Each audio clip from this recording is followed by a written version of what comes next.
The jobs report was released this Friday morning, and I want to update you on the situation. The labor market added 228,000 jobs in March. So this actually blew away expectations. The market was expecting 140,000 jobs to be added. And the rate of unemployment is now at 4.2%. So this came in higher than the market expectation of 4.1%.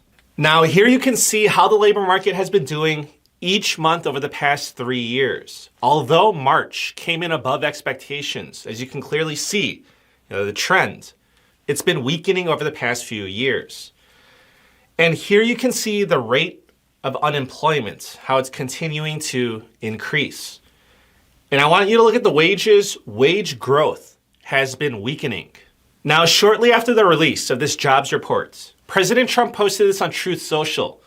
He wrote, "Great job numbers, far better than expected. It's already working, hang tough, we can't lose."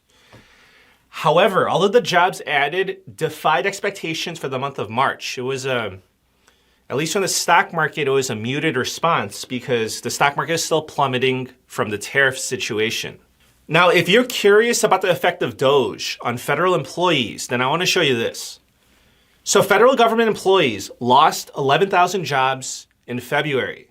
In March, it was down by 4,000. So the layoffs or firings month over month slowed down.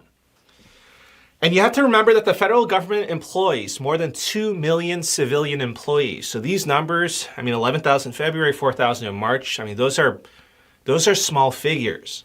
However, there were a record number of announced job cuts in March. So the expectation is that these layoff figures for federal employees will accelerate in the months to come. Now, when it comes to the impact of tariffs on the US labor markets, we need to see how the situation develops.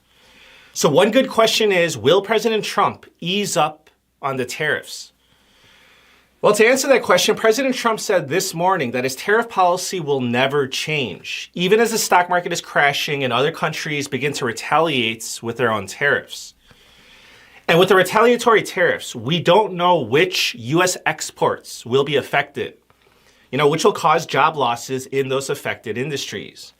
So in my opinion, I'd say it's too early to tell. We're going to know much more next week because we have to see how other countries retaliate. So just to be clear, this jobs report, this is pre-tariff data and its early effects of DOGE.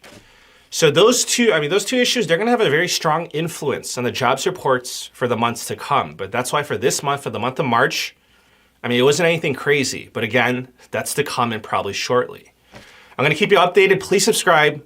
I thank you for the support and I wish you a very nice day. Take care.